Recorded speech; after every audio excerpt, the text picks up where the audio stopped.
Dear viewers, Namaskar. Dear viewers, today I am going to discuss about the last zodiac sign of the Vedic astrology, Pisces 2025 horoscope.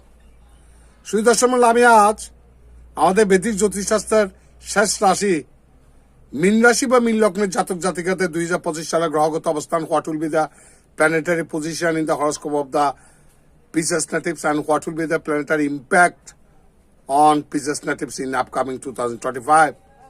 এই আসন্ন 2025 সালে মীন রাশি বা মীন লগ্নের জাতক জাতিকাদের উপর গ্রহগত প্রভাব কি হতে পারে এবং গ্রহ অবস্থান কি হতে পারে হরোস্কোপের মধ্যে, সে সম্পর্কে আমি কিছু আলোচনা করার চেষ্টা করছি। In nutshell, please listen, please keep watching.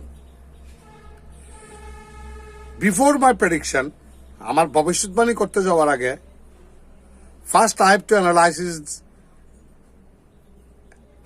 about the nature of the 2025 according to numerology. সংখ্যাতত্ত্বের বিচারে 2025 সালটা আমাদেরকে বিচার করে দেখতে হবে 2025 সালটা কি হয়। If we add all the digits of the 2025, 2 plus 0 plus 2 plus 5 is equal to 9.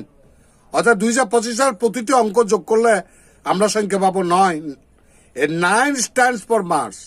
এই 9টাই হলো মঙ্গলের বছর। It means 2025 will be dominated by the Mars. 2025 সালটা মঙ্গলেই শাসন করবে। In order to get a clear conception on the particular fact, এই সুনির্দিষ্ট বিষয় নিয়ে যদি সুনির্দিষ্ট একটা ধারণা পেতে গেলে we have to analyze also the characteristics of Mars. মঙ্গলের চারিত্রিক বৈশিষ্ট্য নিয়ে আমাদেরকে আলোচনা করা লাগবে, বোঝা লাগবে।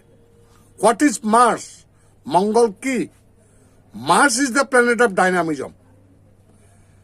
মঙ্গল হলো গতিময়তার কারক গ্রহ।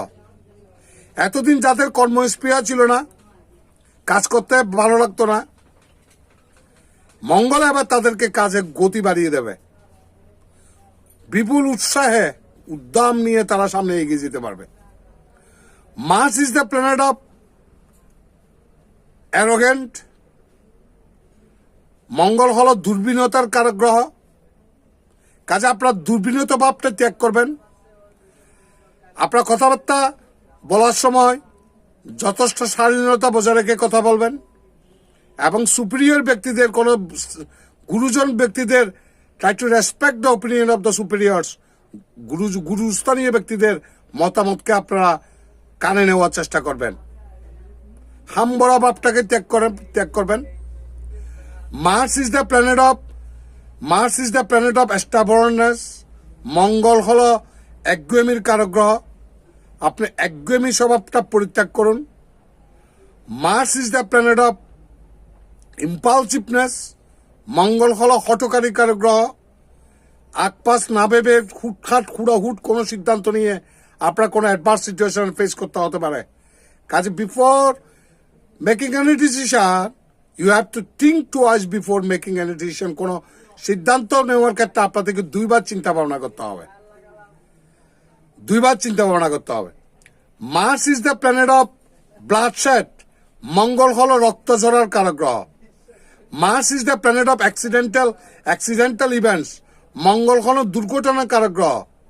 যেহেতু as 2025 will be dominated by the Mars, যেহেতু 2025 সালটা মঙ্গল শাসিত করবে, কাজে বিশ্বের কোনো না কোনো স্থানে সড়ক দুর্ঘটনা, জলপথে দুর্ঘটনা অথবা এয়ার ক্রাশ বা বিমান দুর্ঘটনার মতো বড় ভয়ঙ্কর বিপর্যয় দুর্ঘটনা, heavy death tours of life, অনেকগুলো মানুষের মৃত্যু করতে পারে। Mars is the planet of blood related diseases like thalassemia, hypertension and piles etc. মঙ্গল রক্তজনিত রোগের কারক গ্রহ। যাদের হাইপারটেনশনের বা প্রেশার, উচ্চ রক্তচাপের সমস্যা আছে, বা যারা থ্যালাসেমিয়া রোগী বা যারা পাইলসের রোগী, তাদেরকে এক্সট্রা কেয়ারফুল হতে হবে, সতর্ক হতে হবে। কোনো সমস্যা হলে ডাক্তারকে কনসাল্ট করার জন্য পরামর্শ দেওয়া আছে। You are advised to consult doctors. Mars is the planet of terrible disasters like earthquakes. মঙ্গল হলো ভূমিকম্পের মতো প্রবল প্রাকৃতিক দুর্যোগের কারক গ্রহ। Mars is the planet of warfare. মঙ্গল হলো যুদ্ধের কারক গ্রহ। As 2025 will be dominated by the Mars, যেহেতু 2025 সালটা মঙ্গলে পরিচালিত করবে, কাজেই the lifestyles of the all living entities of the world, socio-economic conditions, politics, geopolitics, and above all climatological conditions will be terribly impacted by the Mars. এই জীবজগৎ এই বিশ্ব চরাচরের প্রতিটি প্রাণীকুলের জীবনযাত্রা, সোশিও ইকোনমিক কন্ডিশন, আর্থসামাজিক প্রেক্ষাপট, রাজনৈতিক, ভূরাজনৈতিক এবং আবহাওয়াজনিত বিষয়গুলো মঙ্গল মারাত্মকভাবে নেতিবাচক প্রভাব ফেলবে। সোশিও ইকোনমিক কন্ডিশনের মধ্যে পার্সোনাল লাইফের ক্ষেত্রে, ব্যক্তিগত জীবনের ক্ষেত্রে মানুষ এনি পার্সন মে লস দেয়ার টেম্পার, তাদের মেজাজ হারিয়ে ফেলতে পারে, তাদের অ্যাগ্রেসিভনেস, অ্যারোগেন্ট নেচার থেকে মানুষের সাথে সম্পর্ক অবনতি করতে পারে, কোন কনফ্লিক্টে জড়িয়ে যাওয়া বা দ্বন্দ্ব বিবাদে জড়িয়ে যেয়ে তার চরম মূল্য দিতে হতে পারে। সোশিও ইকোনমিক কন্ডিশন, আর্থসামাজিক প্রেক্ষাপটের মধ্যে মিসক্রিয়েন্সি বা দুর্বৃত্তপনা বেড়ে যেতে পারে, সন্ত্রাসী কার্যকলাপ বেড়ে যেতে পারে। ইন পলিটিক্স, রাজনীতির ক্ষেত্রে young generation may be agitated against the state policies, কোনটা রাষ্ট্রনীতির বিরুদ্ধে ইয়াং জেনারেশন ক্ষুব্ধ হয়ে উঠতে পারে, তার থেকে heavy death tours of life, প্রচুর মানুষের প্রাণহানি করতে পারে। ইন জিও পলিটিক্স, ভূরাজনৈতিক ক্ষেত্রে any country of the world may involve with warfare with other for her personal interest, তার ব্যক্তিগত স্বার্থের জন্য বিশ্বের কোনো না কোনো দেশ প্রতিবেশী নাইবারিং আরেকটা দেশের সাথে, প্রতিবেশী রাষ্ট্রের সাথে যুদ্ধে জড়িয়ে পড়ার সম্ভাবনা অতি প্রবল। যদিও as রাশিয়া ইউক্রেন যুদ্ধ war is continuing, this is a continuous process, Russia Ukraine যুদ্ধ আজকে অনেক বছর চলতেছে, সেটা আরো ইন্টেন্সিফাইড হবে। হয়তো এমন হতে পারে এই যুদ্ধটার মধ্যে আরো বিভিন্ন দেশ জড়িয়ে পড়ে এই যুদ্ধটাকে বিশ্বযুদ্ধে রূপান্তর হওয়ার সম্ভাবনা উড়িয়ে দেওয়া যাবে না এই বছর। এবং ক্লাইমেটোলজিক্যালি বিশ্বের কোনো না কোনো দেশের মধ্যে প্রচন্ড ভূকম্পন, উচ্চমাত্রার বা মাঝারি মাত্রার ভূমিকম্প সংঘটিত হওয়ার সম্ভাবনা অতি প্রবল। ব্যক্তিগত জীবনে Mars is the planet of land properties. 2025 সাল হল মঙ্গলের বছর, কাজে ভূ সংক্রান্ত কোনো বিষয় নিয়ে জটিলতায় জড়িয়ে পড়ার সম্ভাবনা অতি প্রবল। এই সমস্ত বিষয়গুলোর উপর আপনারা অত্যন্ত সতর্কতা দৃষ্টি রাখবেন। বেসড অন দিস পার্টিকুলার এই সমস্ত বিষয়ের উপর ভিত্তি করে আমি এবার মীন রাশি বা মীন লগ্নের জাতক জাতিকাদের 2025 সাল কেমন হতে পারে সে সম্পর্কে আলোচনা করতে যাচ্ছি। Please listen, please keep watching, please stay with me. As per 2025 astrology predictions, you will be able to earn more profit with less hard work in your job and business. I repeat, as per 2025 astrology prediction, 2025 সালের astrology ভবিষ্যৎবাণী করতে যে আমি এইটুকু ভবিষ্যৎবাণী করতে পারি, you will be able to earn more money, আপনার প্রচুর টাকা রোজগার করতে সক্ষম হবেন। You will be able to earn more profit, প্রচুর লাভ করতে সক্ষম হবেন with less hard work, খুব কম পরিশ্রম করে বেশি পরিমাণ লাভ করার সম্ভাবনা আছে in your job and business, আপনার কর্মক্ষেত্রে এবং ব্যবসায়।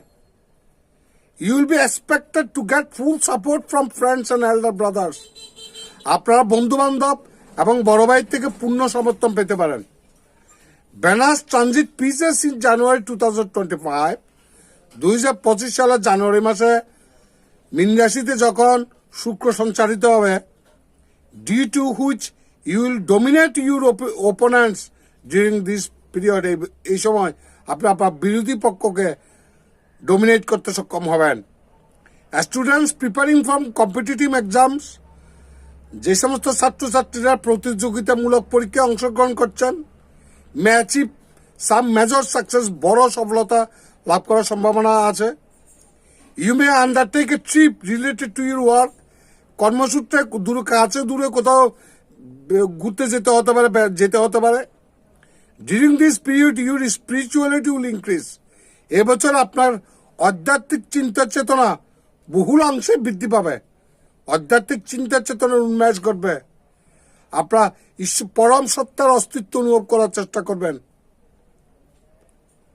Relation with the spouse will remain sweet, husband ওয়াইফের ম্যারিড কাপলের মধ্যে বিবাহিত ক্ষেত্রে রিলেশন সম্পর্কটা মোটামুটি মধুর যাবে। There is a hope of getting promotion and respect in the job, কর্মক্ষেত্রে পদোন্নতির সম্ভাবনা আছে। Brothers and sisters will have to be cautious about their health, ছোট ভাইদের বোনদের স্বাস্থ্যের ব্যাপারে অত্যন্ত সচেতন হতে হবে। এ ব্যাপারে কিছু কনসার্নিং আছে, উদ্বেগের বিষয় আছে। Any foreign trip of his is also visible, ছোট ভাইয়ের বিদেশে কোথাও যেতে হতে পারে। This time can be full of happiness for married life, বিবাহিত দম্পতির জন্য এই সময়টুকু বেশ ভালো। During this period your coordination with your spouse is expected to be very good, husband ওয়াইফের মধ্যে কোঅর্ডিনেশনটা কিন্তু দারুণ হবে। Spirituality may develop between you and your spouse during this period, এই সময় আপনার হাজব্যান্ড এবং ওয়াইফ উভয়ের মধ্যে আধ্যাত্মিক চিন্তা চেতনা বহু গুণ বেড়ে যাবে। ঈশ্বরকে অনুভব করার আপনারা চেষ্টা করবেন, সীমার মাঝে অসীমকে খুঁজার আপনারা চেষ্টা করবেন।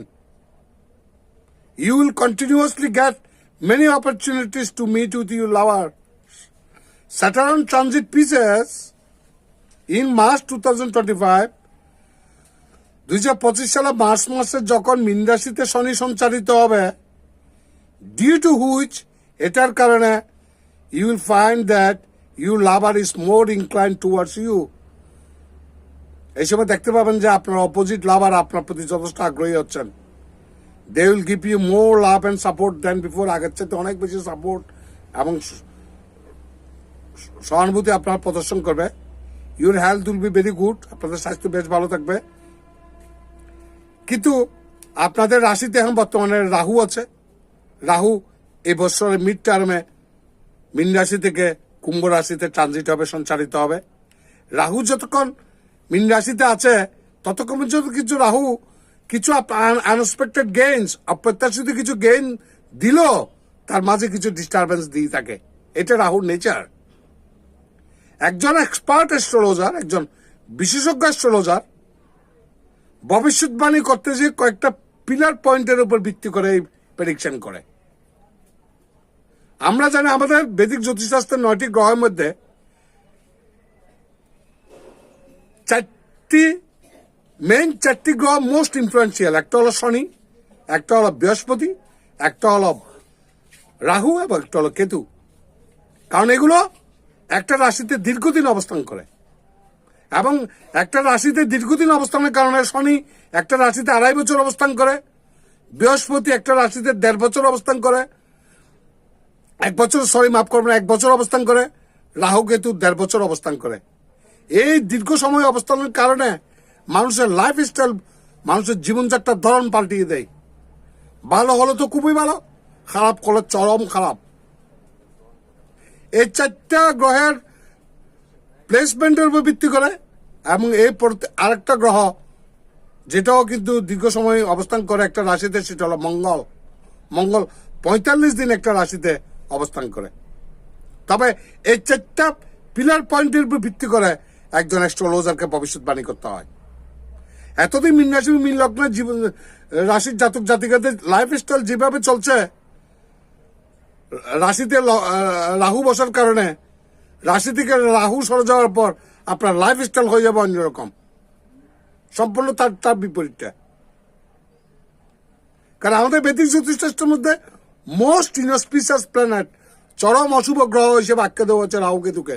যদিও জ্যোতিষশাস্ত্রের মধ্যে রাহু কেতুর এক্সিস্টেন্স বা অস্তিত্ব বলতে স্বীকার করা হয় না, এগুলোকে নোডাল প্ল্যানেট বলা হয়, ছায়া গ্রহ।